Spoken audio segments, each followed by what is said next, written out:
Cool. Okay, so we're just gonna get started then.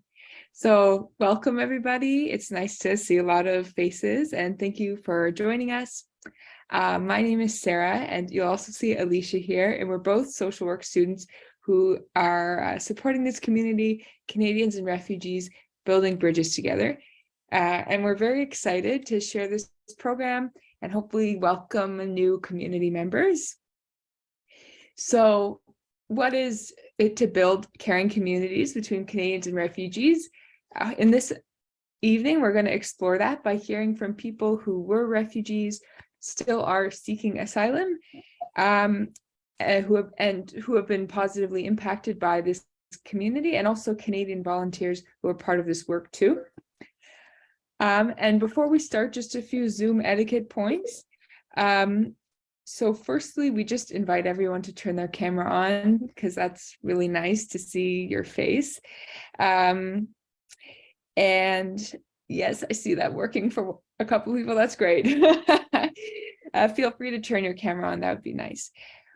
We're also going to have a Q&A at the end. I'm sure folks have different questions. So if you do have any questions in the meantime, feel free to put them in the chat and we can get to them gradually, but mostly we'll address them during the Q&A at the end.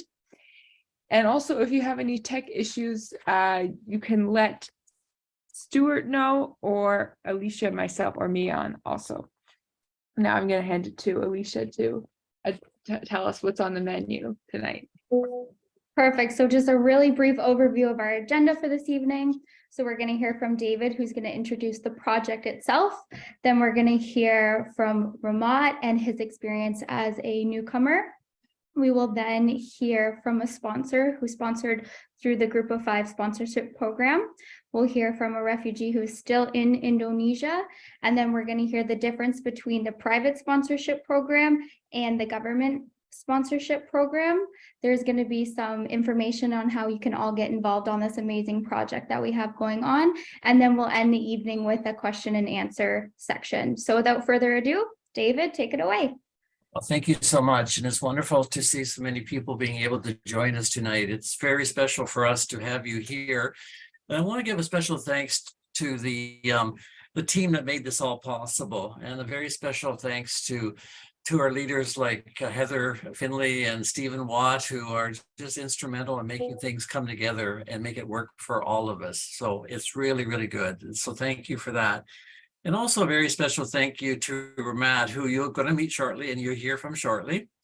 Ramat has demonstrated the tremendous potential that lays within all of us if we're given a chance to show the world the leadership that is needed to truly make a difference.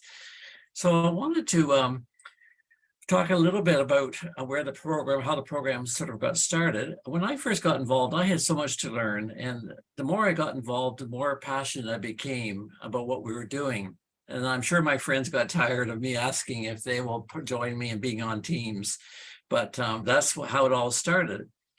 And to be honest, I had no idea what I was getting into. Yes, I was there to help out. I was one thing, but I was not prepared for the tremendous feeling I got from knowing that together, when we come together, we can make such a difference in the lives of not only the newcomers, but with our own teams, our own friends, our own communities. And that has been a real learning for me and so exciting. You know, our world is filled with so much misery and suffering that I think sometimes we tune out. You know, we can't handle it emotionally. And besides, what can we do about it anyway, except sort of shut it down or get depressed if we listen too much to the news. But as I thought about it, what we really needed was to find a way to deepen the human need. And that need that we all have that's the human connection, is to feel that together we can truly make a difference. Hence the idea of building caring communities. And that came with like-hearted people who share that value. And that's where the idea started to take root. How do we build caring communities? And sometimes these things come into life for a reason. And I believe that there's a reason why we're doing this project right now, to make a difference in our society, to give back, to make a difference. That's what we keep telling ourselves, remembering. That's why we're doing this. I also truly believe that this is a two-way street. It goes without saying that our newcomer friends are grateful for the work that we all do together on their behalf, but in return, they have given us a gift of life. a life that gives us purpose and meaning. And beyond ourselves, the work that we do together, building bridges, has a significant, I believe, impact on our social and economic on parts of our society. We need each other, and together we can make a difference. Hence, our little group of like-hearted people came up with the name Canadians and Refugees Together, Building Bridges. And that's how it all sort of started, and it's been growing ever since. And so now, such a privilege to turn it over to Ramat, who is going to talk to us a little bit about his experiences, and I'm going to let him take the floor and take it away, Ramat. And Ramat, are you? I can hear. Okay, so thank you to David and the rest of the team. And also thank you everyone for taking your time and joining this webinar. So my name is Rahmat, and I have been in Canada for about 5 months now, and I truly feel grateful about living in Canada because this country grants me the right to work, supports me for getting education, and I didn't have to sneak out in the middle of the night to travel. I can visit Niagara Falls, Banff National Park, or any other places in Canada without being concerned of being arrested or detained because of my status. And actually, I received my Canadian permanent resident card just a week ago, and I value my permanent resident card and driving license because this gives me a sense of belonging to a country that I can finally call home, and that my human right is protected. But let's imagine being stuck in a place where you can't have any of those, not having the right to work, no access to education, very limited access to healthcare, and not allowed to drive any motor vehicle, not allowed to travel, can't get out at night. How does that feel? Unanswerable, boring, feeling less worthy about yourself, or no future? And do you want to get out of that overwhelming situation? I bet your answer is yes, but wait, how long do you think living in that state and struggling with the unknown of your lives like that really sucks and becomes unbearable? 1 year, 5 years, but how about 10 years? And not even knowing when that painful state in your life comes to an end. That's the story of thousands of Hazara refugees in Indonesia, living their everyday lives in uncertainty and struggling with the harshness of life in limbo. And I was one of the lucky ones that was able to come to Canada, and I received help from different people along with this process. And let me tell you a little story about it. On 2018, when I was released from prison-like detention center, where I spent 3 years of my life, one day I came across a Facebook survey which was asking about the refugees who were kept in Manus Island by the Australian government. And I saw many hatreds there in the comments. So I tried to advocate and explain about those refugees. And I got a lot of different replies from different people. But there was one Australian woman that said that, yeah, she would like to invite me for a dinner in her house if I made it to Australia. And it was just very kind out of all those comments. And yeah, we become friends. We talked regularly, and a pure friendship that just started from a Facebook comment until she wanted to sponsor me to Australia. But there was a problem. Australia didn't want to take any refugees who entered in Indonesia after July 2014. So it didn't work out. But what matters here is how much effort she put into that. But then on 2019, when I was not very hopeful about the resettlement, I heard about the Canadian private sponsorship program that provided opportunities for the refugees to come to Canada. So I tried to use that opportunity, and my story was shared on Hazara Hub website. but I didn't have any funds required by the Canadian government for the private sponsorship program. So I talked about that opportunity to my friend in Australia, and she organized a fundraiser, and she would talk to her friends or anyone. And I remember one time she even talked to an electrician that just came to their house for fixing something, and he donated. And I mean, it's just so remarkable how much she wanted to make it happen and help somebody that she had never seen in person and only talked through Facebook, which I really appreciated. But this story, it is not about me. It is about kindness and love, because the world changed by our actions, not our words. And then after a few months, I got an email from someone in Canada who had read my story and wanted to know more about me. So we started talking, and yeah, we just wanted to get to know more about each other. I didn't say anything about the private sponsorship that time. I just opened up and talked about my life and what keeps me busy and what my hopes and dreams were for future. And then after a few months that my funds were completed for the private sponsorship, he volunteered to form a sponsor team and bring me to Canada. And now I am living in his house talking to you at this moment. We are best friends, and the moment I arrived here, I never felt like a stranger because we already built a strong friendship. And I sent him so many pictures of Indonesia, and he would just send me some pictures of the bears and the deers in Canada. So indeed, all my sponsors, they treat me as family, and I treat them as my family. And no matter where I live the rest of my life, this friendship will be lifelong.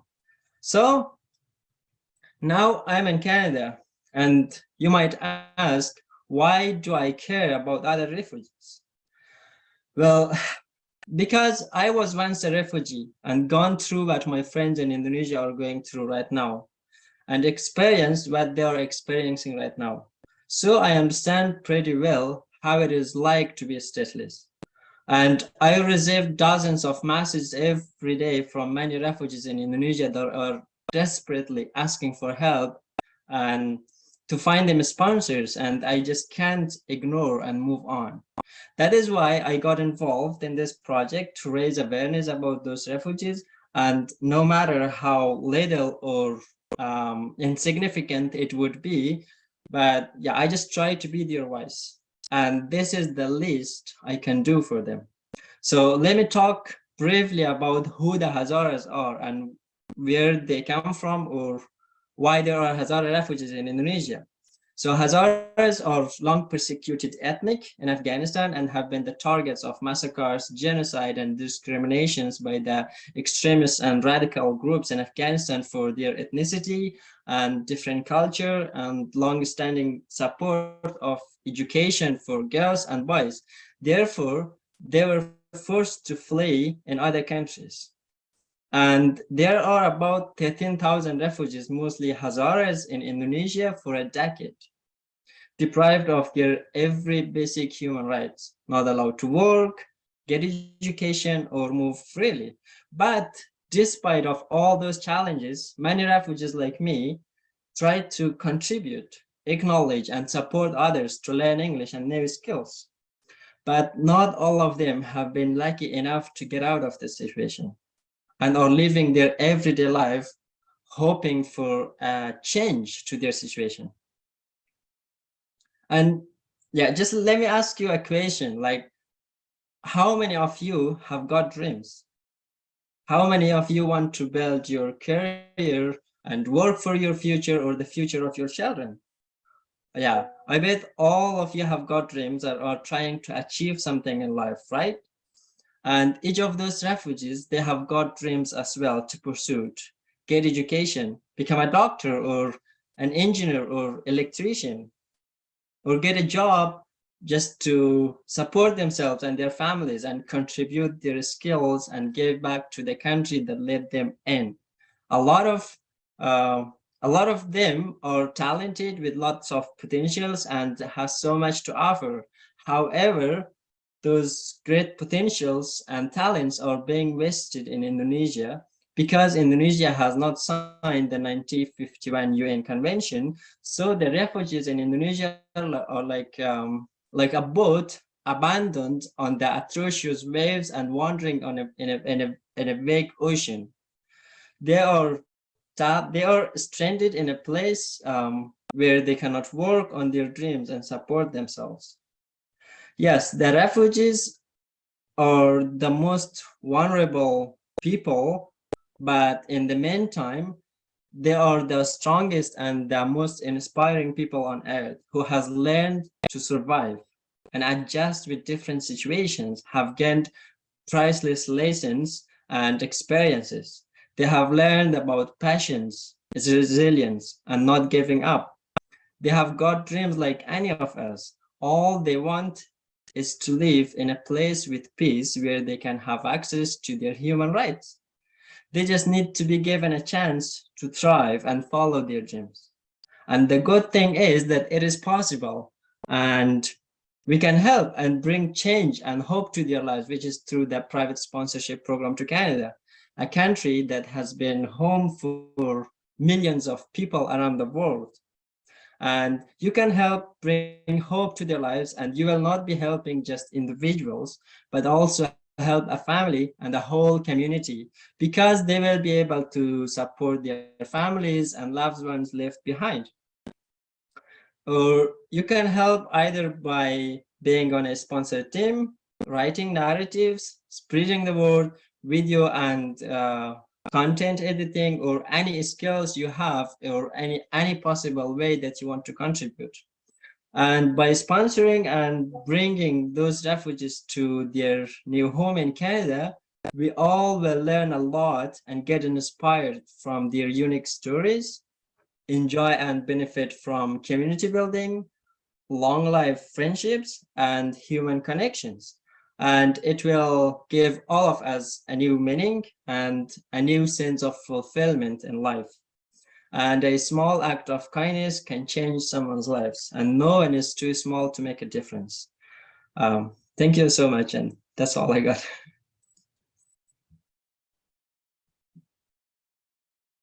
Thank you very much, Ramat. That was wonderful to hear your words, and I think they spoke so clearly to all of us as we listened to you. Thank you. Now I want to introduce Ruth, a wonderful person who is going to share some of her personal experiences. And we thought it would be really helpful for those of us who haven't been involved in teams, sponsoring teams directly, to hear from somebody who has had a lot of experience. And so we're very fortunate to have Ruth join us from Muskoka, Ontario, where she was experiencing some potential weather problems, but she has survived and she's here. We had no power until an hour ago. Oh, see, this is Canada for you. So thank you so much, Ruth. And I wanted to maybe start by asking you, how did you first get involved in the sponsorship program? How did you hear about it? So the sponsorship program came to me. By the way, I have my name as Elizabeth because I forgot that you know me as Ruth, but I go by Okay, in 2015, I was one of those people who was deeply impacted by the Syrian refugee crisis and saw the picture of Alan Kurdi on a beach and got very upset about it. And instead of doing anything about it, I decided to complain on Facebook to my friends about how I wanted to retreat into the woods. And a friend of mine sent me a message saying, or you could do this. And I said, oh, okay. So I started a group called the Westside Refugee Response, and we sponsored our first refugee family, went in completely blind, did all the fundraising. At the time, the world was super into it. They couldn't throw money at us fast enough. We had the most incredible fundraisers and the most incredible involvement, and we were randomly matched with this family, and it went so supremely well. So that's how I got involved, because everyone was jumping on the bandwagon at that time. And we had our first family here in, I want to say 6 months. So, I mean, what a sell, right? To make people want to get involved. It was such an immediately rewarding experience. So that is how I got involved. We were randomly matched, and it turned out to be super, at the time, it was super easy and super wonderful. Wonderful. So how many people have you now been involved with in sponsoring to Canada?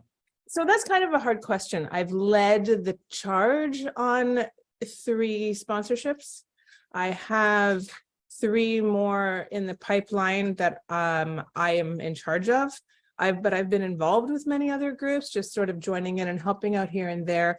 My forte is fundraising, or was until the pandemic. I think I got sort of cut off at the knees in the middle of the pandemic because we couldn't. I used to do Walk Like a Refugee with my family. We would walk from Toronto to Niagara Falls and raise funds along the way regularly. So we've did it almost annually, but sometimes it took a little longer to plan. So, and then we would give those funds to people who needed them. So I've been involved in multiple different groups, including the Westside West Refugee Response and Stephen Watt's Northern Lights. But I've directly been in charge of 2 families, 1 single guy, and I have a few more in the pipeline. I think 3 or 4, maybe 4. Wonderful. That's wonderful. Thank you for that. I wonder if you could share with us some of your greatest learnings from being on a team and what impact it's had on your life, getting involved as you have, Ruth. I don't even know where to start with the impact that it's had. I did not know where Aleppo was in 2015, which seems so absurd to me now, but I knew nothing about geography, nothing about the world, nothing about Syria.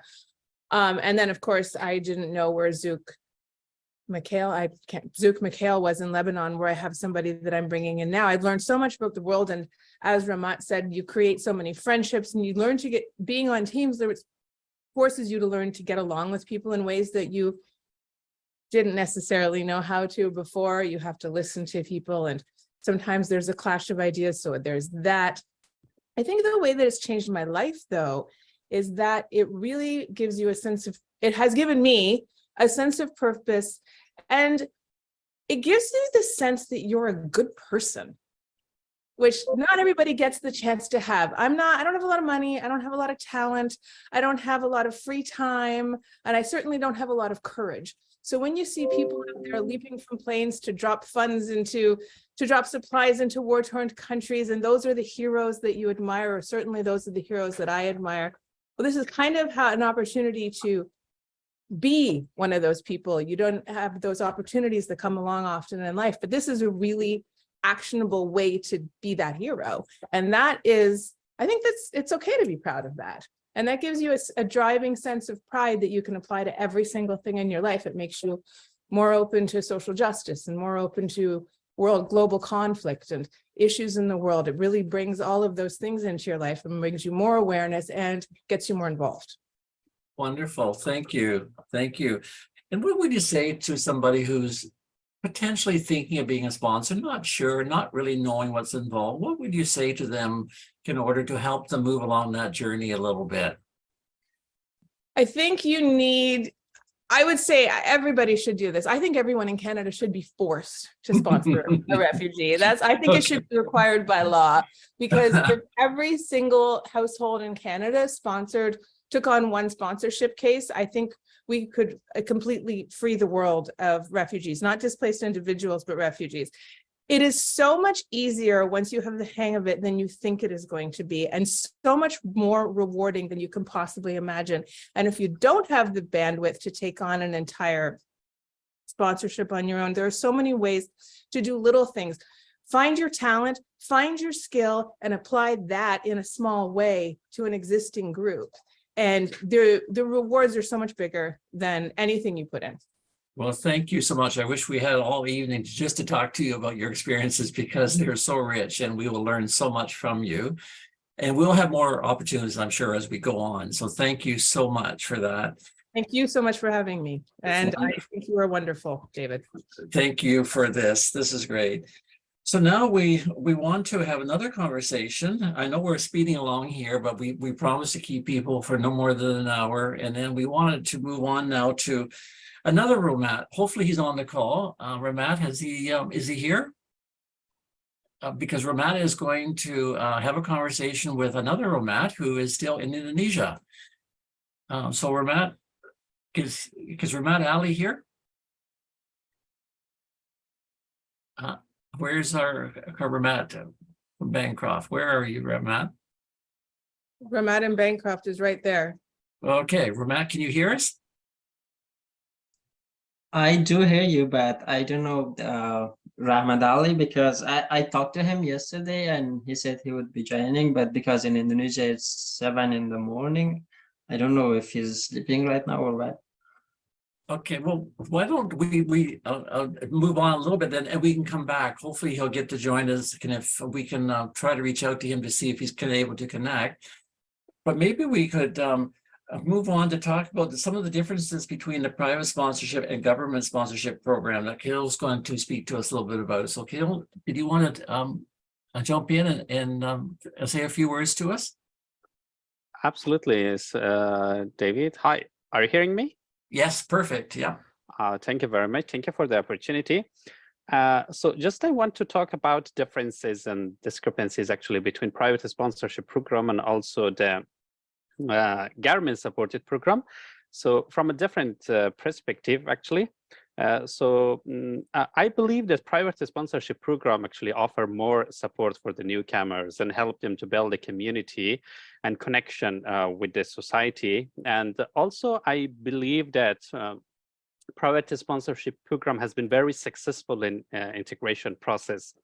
So I know many people who have arrived here through government supported program about 30 or 25 years ago.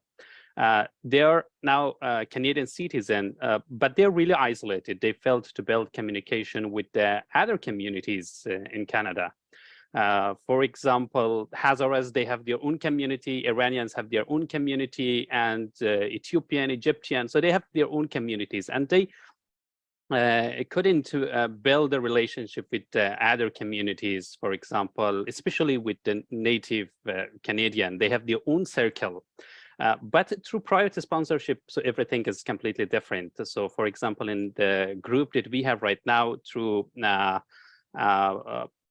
private sponsorship, we are, I think, 30 people who arrived just recently. So we have people from different background. We have white native Canadian, we have people from Pakistan, from Myanmar, from Afghanistan, Hazaras, and from other countries that we have very, very friendly relationship together. So this is, I think, because of the private sponsorship program. And the next thing that I want to talk about is that private sponsorship program also helped us to build a good connection with the community, and connection is, I think, really necessary for finding a job in Canada, and also helped the newcomers to learn languages. So a few days ago, I saw actually a person in Dundas West subway station. So we talked to each other, and later I learned that he has entered to Canada about 25 years ago, but he was able to speak a few sentences in English. So he was citizen of Canada and he was retired. He was about 67 years old. So he has entered 25 years ago. So, but he was not able to learn the language because when he entered, so he just entered in a Hazara community, and his employer was also Hazara with all his colleagues were Hazaras. So he didn't have any chance to learn the languages. He was just totally in a Hazaragi environment. But in our community, we have a person who hasn't been, not just a single person, many that hasn't been in a school for a single day, but now have learned English and can speak English very fluently. So this is, I think, because of the private sponsorship program.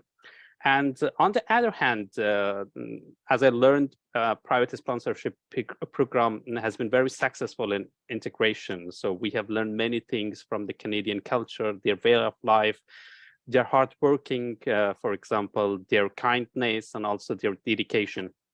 And so that is why that the refugees who has arrived recently, for example, like Rahmat and also some others, they already involved with the private sponsorship program, and they try to sponsor their friends from Indonesia. So personally, for example, me, I arrived, I think, around 10 or 11 months ago. So I received my PR card, and I promised 7 people to sign their applications. and the same as me. So there are also some other newcomers I see in the group, for example, Shams, Ali MH, and also Rahmat, many others that they promised to sign the applications of 6 or 7 people. But in government supported programs, I think if you ask some of them to sign an applications, they hesitate and they are reluctant to sign the other application. So this is, I think, the reason that because we were helped by the other people, and now it is time for us to help the others. This is, I think, because of the private sponsorship program. And another example that I want to bring here, that a few days ago we had actually a meeting in Stephen's house that most of the newcomers were talking about a program, a community that they are interested to help each other to for their marriage costs, 5,000, 2,000 for each other to get married. So after they decided that, for example, we will make some rules and regulation after 5 or 6 years when the refugee settles completely in Canada, they can return back that fund in an account, and we can reuse it in different situations in the future. And this is, I think, the reason is that we have learned from the private sponsorship program. And vice versa, the sponsors also learned many things, I think, from refugees. For example, if we want to talk about Stephen Watts, for example, he has learned how to dance Hazaragi. So this is really amazing. He totally forgot how to dance like a Canadian. So we have a group of 30 people, I think, from different countries. And in dancing, he says that I'm number 4. So personally, me, for example, as a Hazara, I can't dance even I might be number 20 or 30, but he is number 4. So he has learned dancing from the Hazara community, and also other refugee who is also a newcomer in Canada, John Junaid, he has learned how to cook, for example, Qabli Palau, which is an Afghan cuisine.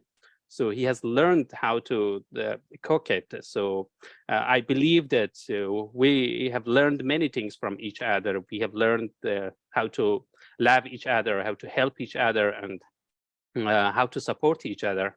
I believe that private sponsorship is able to spread the love and kindness all over Canada if we improve and get involved in this program. And it will help us to make a stronger community and make Canada great. And I'm pretty sure that in the future we will have a helpful community, a community that supports each other and help each other financially, emotionally, and mentally. Thank you for the opportunity, David. Thank you very much. Your words were very helpful for all of us to hear, and your perspectives are really great. So thank you for that. I think our friend Ali is not able to join us for some reason, but there's other folks here from Indonesia, and I'm wondering if Rahmat could maybe ask somebody a question, and maybe we could just have a conversation from somebody who is joining us from Indonesia and would like to say a few words. I see Reza there, who we know very well, and anybody else who would like to speak. But Rahmat, I'll leave it up to you to maybe ask somebody to have a conversation with you a little bit.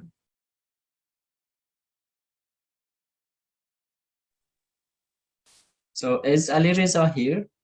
Mm. I cannot see him. He got the time mixed up, guys. Oh, is he coming now? I'm telling him to come right now. Okay. Okay.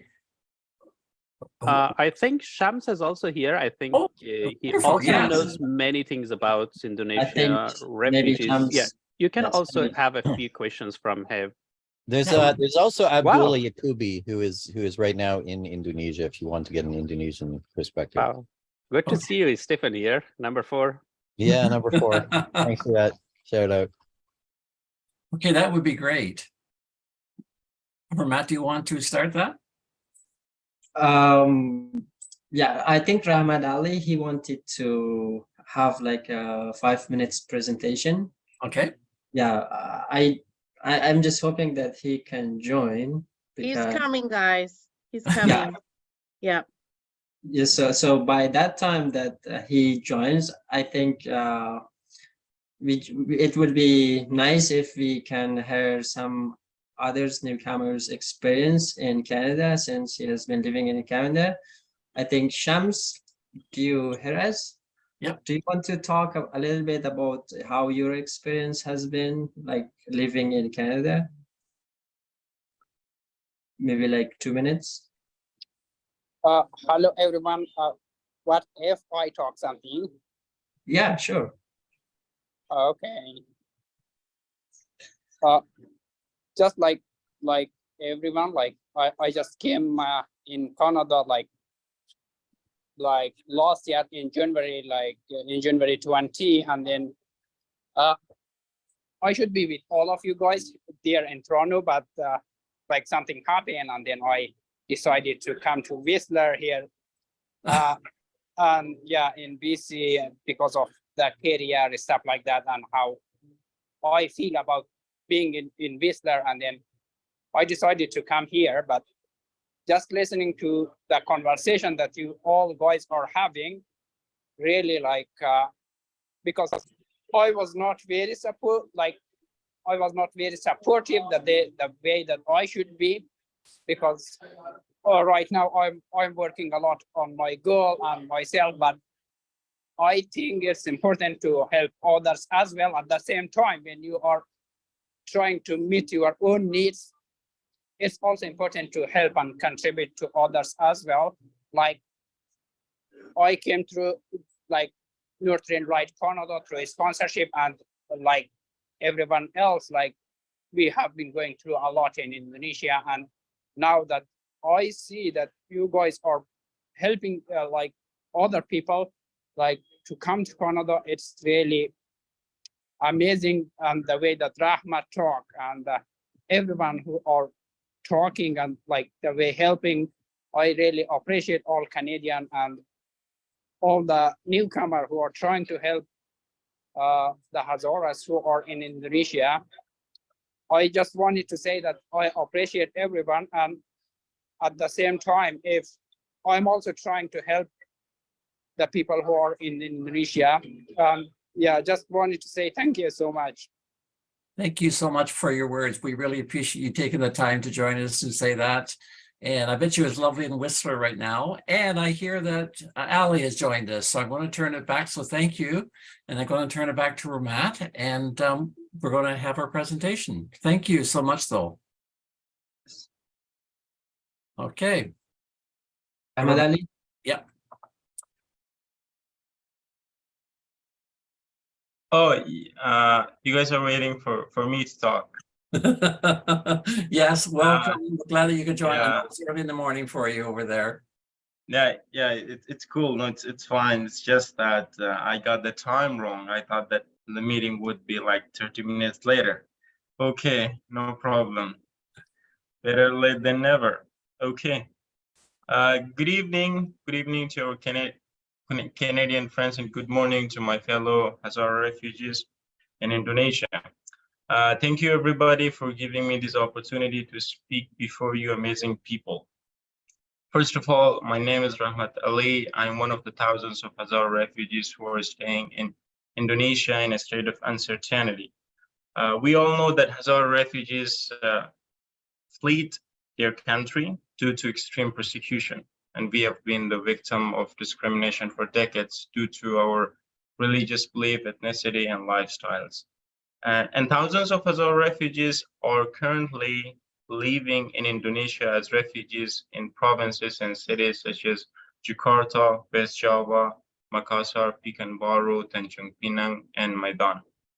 Unfortunately, we refugees do not have our basic human rights here. For instance, we do not have the right to have access to formal education, be able to work, travel, and the right to marriage, and much more. For more than a decade, Hazara refugees have been waiting for resettlement in Indonesia while being deprived of these basic human rights, which makes it more difficult. A very few number of Hazara refugees have been able to successfully resettle in the third country. I have been a volunteer community representative and a volunteer English teacher, and this got me the opportunity to interact with my fellow Hazara refugees in the accommodation and have a chat with other friends of mine through our weekly Zoom meeting. And I must say, I hear some very inspirational stories and thoughts. My fellow Hazara refugees help one another to learn English language, and they take their classes very seriously. Do you guys hear me okay? It's good. And these amazing people have great educational and working background. These Hazara refugees are experienced journalists, writers, poets, artists, mechanics, carpenters, electricians, and much more. And some of them, they also have a profound enthusiasm towards education. And they're aiming to become doctors, psychologists, teachers, businessmen, investors, and more upon arriving in the third country. This unlimited period of time brought many challenges to Hazara refugees in the face of depression and anxiety. But we are fighters, and we have got dreams and goals to accomplish in the near future, which keeps us going. Optimism is the cure for everything, and we took this idea like literally all the time. We're hopeful. UNICEF is failing to help us resettle in the third country for reasons we do not know. Although we have expressed our concerns to UNICEF, but there has not been any improvement. Therefore, this private sponsorship to Canada Group 5 is the only option for Hazara refugees to find a home where they will be able to practice their basic human rights and follow their dreams and goals. I cannot describe in words the life-changing difference this private sponsorship brings to these Hazara refugees' lives. These people are good people who are hardworking, smart, and caring. All they need is an opportunity. Your little contribution to sponsoring Hazara refugees from Indonesia can be proven tremendously helpful. Our awesome Canadian friends who volunteer to help the sponsors with the guidance and simplify the procedure. So if anybody who are willing to sponsor a Hazara refugee from Indonesia and they are not familiar with the procedure, they do not need to worry, because you guys will get help. We Hazara refugees are really counting on your generosity. I hope I have been able to convey some of my thoughts on the Hazara refugees and how the private sponsorship to Canada can bring a great difference in our lives. Thank you. Thank you. Thank you so much, Ramat. That was wonderful. We're glad we got the time worked out so that you could join us. So that's wonderful. I want to just spend a couple of minutes talking a little bit about how to get involved, and then we will certainly try to answer your questions that you might have. And this is just the beginning of a process for us here.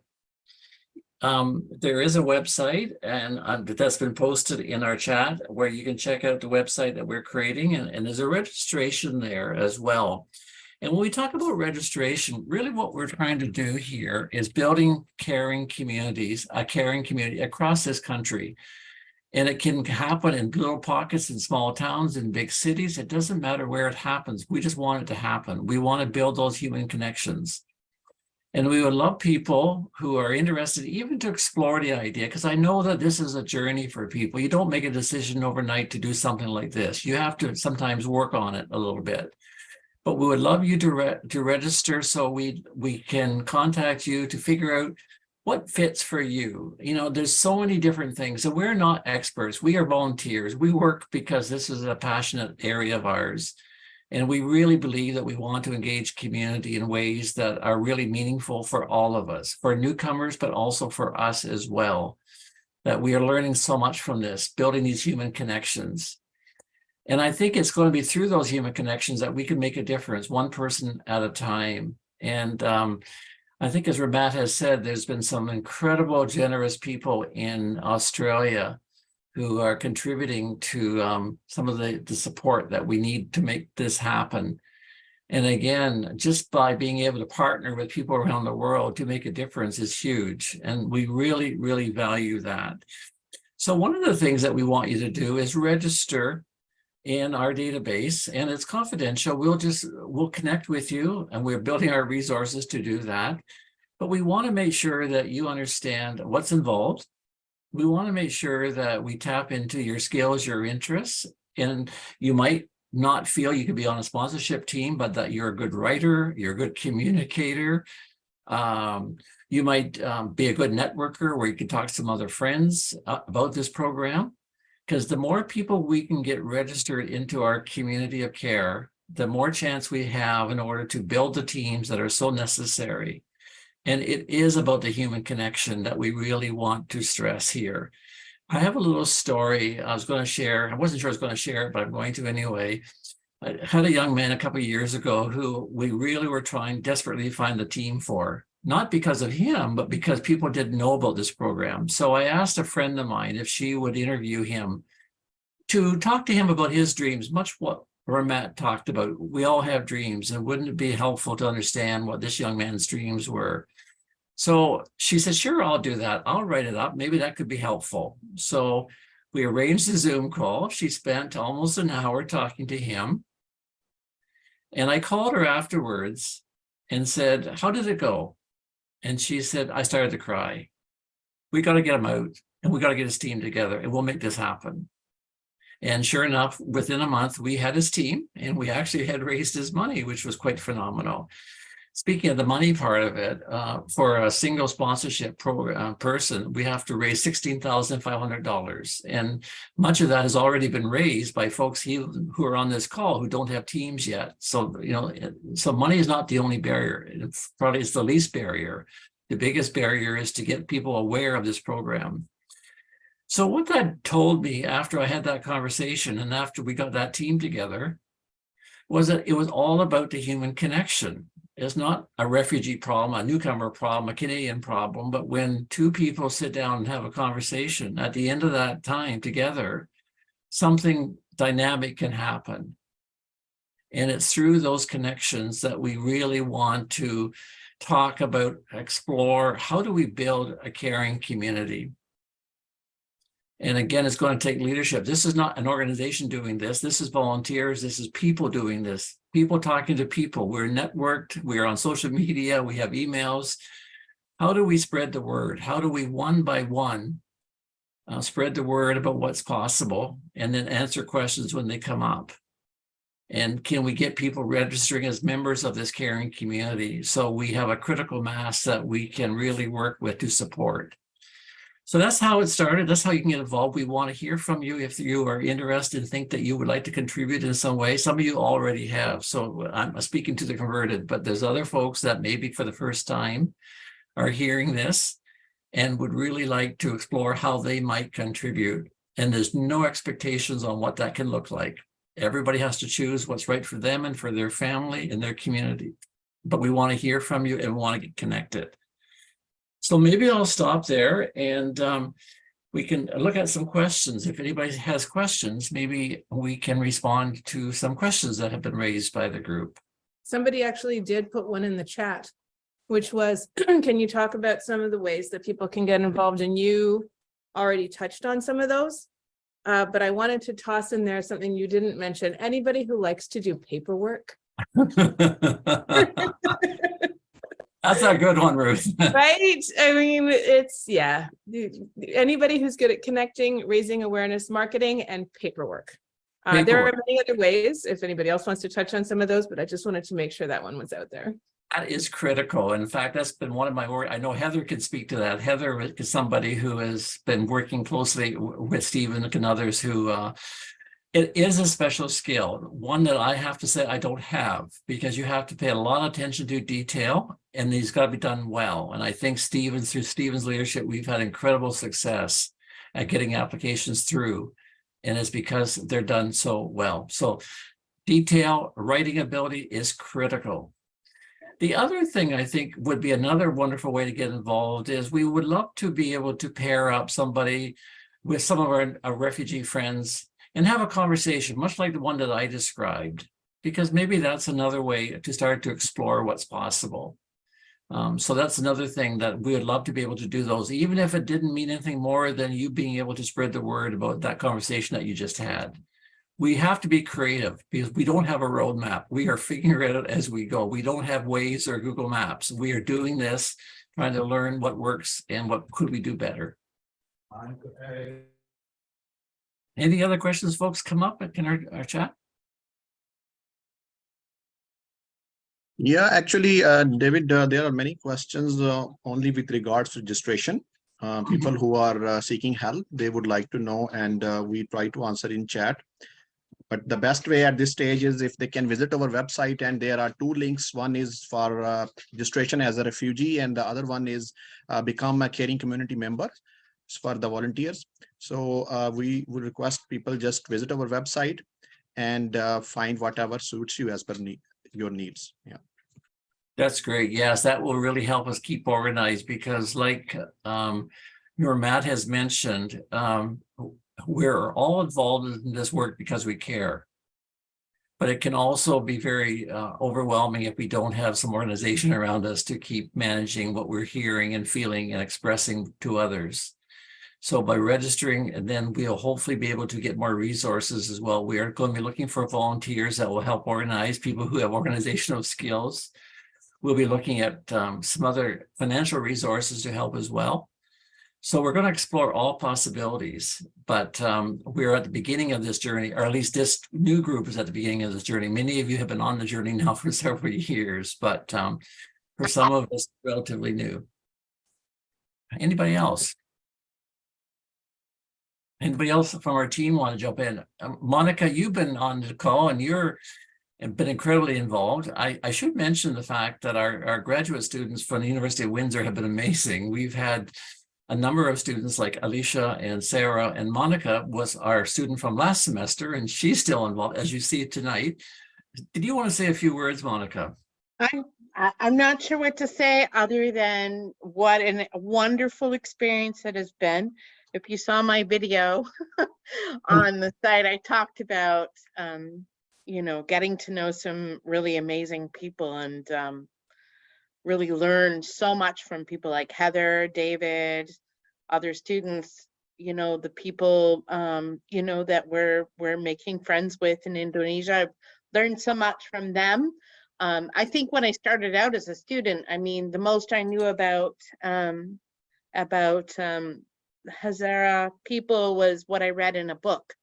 And I think when I got to know people like Ramat Ali, I learned these are real experiences by real people having real experiences and not just something we hear about in school or on the news. So I think bringing that to reality has been amazing, but also beyond those experiences, getting to know, well, Ramat as an individual and all that he has to offer me as in a friendship has been, I don't really have words for how appreciative I am to, you know, we call each other every single day, sometimes twice a day.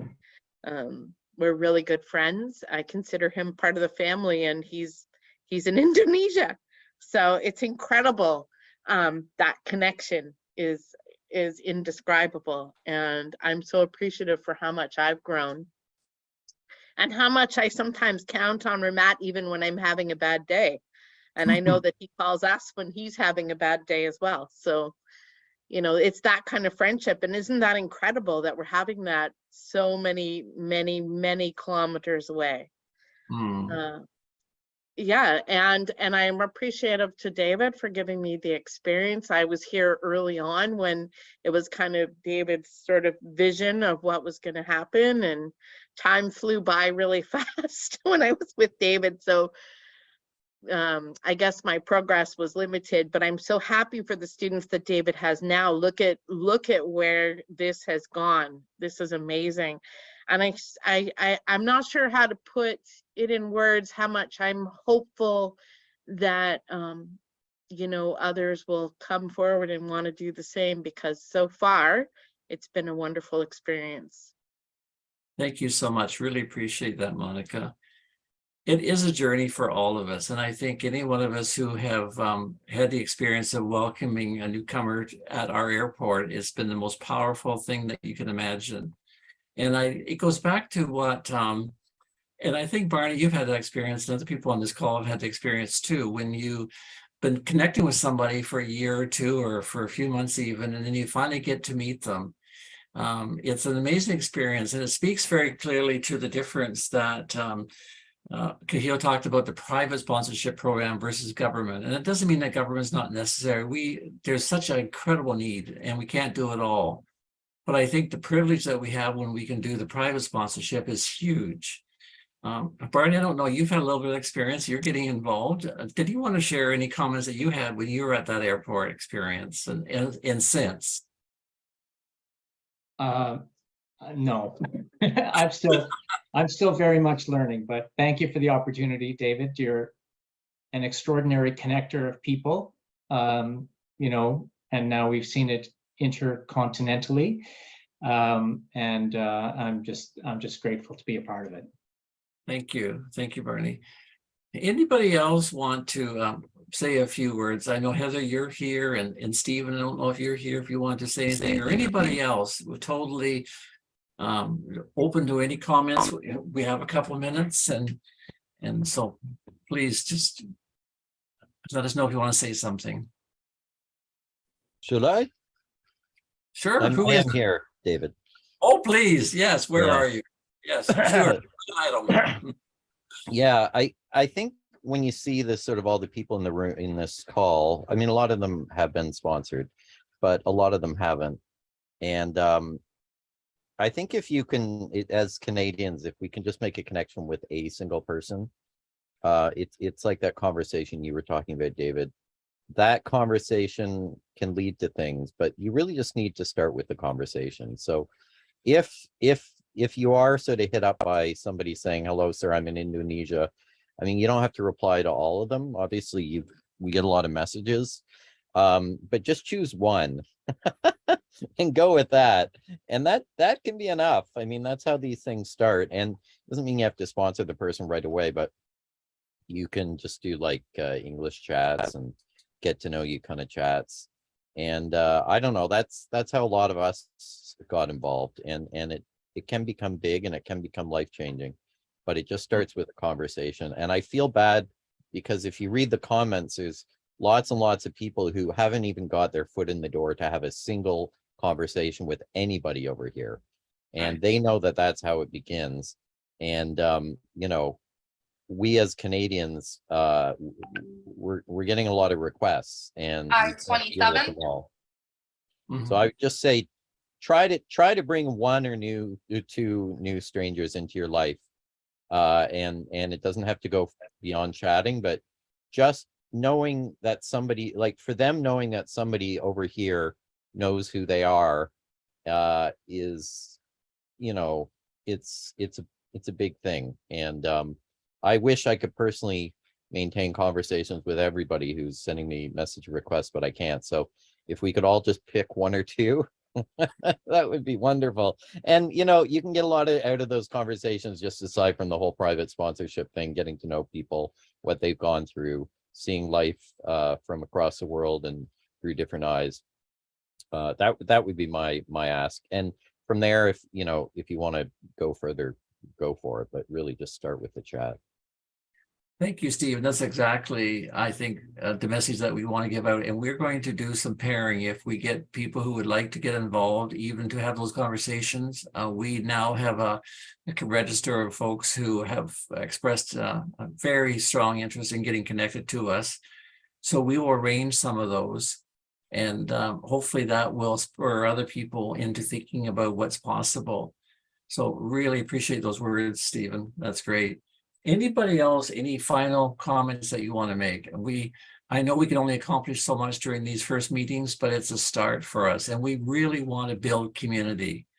And we're not going to give up until we make connections with people who will see how they can play a role in changing the lives of an individual or a family. It doesn't matter. It's whoever we can connect with. And there's that human connection that we will keep track of. Any final thoughts? Chris, I see your face right in front of me because you got your camera on there. Did you want to say anything before we end? Because Chris has been very involved. There he is. Is it me, Chris? Oh, okay. Hello, everyone.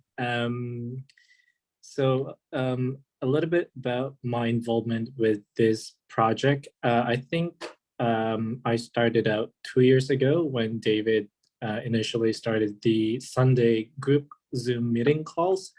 At first, I wasn't really involved in the whole process. I was just joining the Sunday calls, learning about the Hazara culture, about their experiences. And then last year, I've decided to, okay, let me, be part of the team.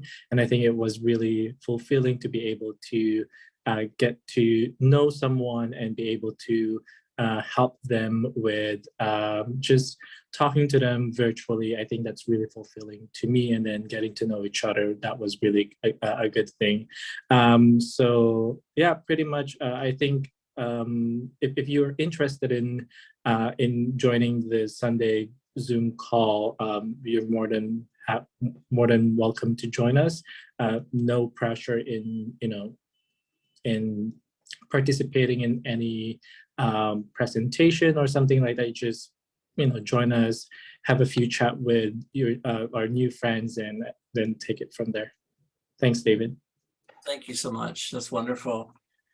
Well, I know that our time, we promised we'd have this conversation for an hour, and it's the first of many I'm sure that we'll organize and think through in the future. But it's been really wonderful that people have committed this amount of time to us tonight to learn a little bit more about our project, and to also start thinking about how you can decide what role you might like to play. And this is, as I said before, just the beginning. If this is going to spread, if we can be really authentic in what we want to do, I think we can make a huge difference in the world. And I think we'll learn so much. And certainly to echo what Chris said about if anybody would like to sometime join our Sunday morning calls, if you happen to be a morning person over here, we meet at 9 o'clock Sunday morning, and we do a check-in, and then we have a conversation. We talked about, I was going to say garbage pandas. We've talked about maple syrup. We've talked about some incredible things that have come up. And soon we're going to have a presentation on the Hazara culture, so we can learn things that we may not know about the Hazaras. And just one final comment about that. I had the privilege last week of being away, and I was in London, and I happened to meet a young woman who was presenting a book. She had written a book, a 300-page book of poetry. And we got into a conversation. Turns out she's a Hazara. Turns out she's from Afghanistan, and she'd love to get involved. And so she's given me a stack of books to bring back. She said, I want you to take back these books and share them if you can carry them. And so that's how this interconnection thing can work, I think, if we really stress that. Let's make sure that we do more of this. So thank you so much for your time. We really appreciate it. And I hope you will register into our community of care. And from there, we can figure out whether or not, or what your interests are and how much you want to get involved. And we'll take it from there. So thank you so much. David, can I have a Yes. second? Yeah. Please. So for those who wants to register but didn't have the time or the opportunity to register yet, at the end of the chat, Sarah has shared the link for our website where you can register as a volunteer. So if you don't have enough time, you can just copy that, and then you can do it later when you have enough time. Yeah, that's all I wanted to say. So much. And thank you, Ramat, for your presentation. I can thank the other Ramat for his comments, and everybody who's spoken tonight. We really appreciate that. Okay. Thank you. Have a good evening, everybody. And hopefully we'll be talking to you again.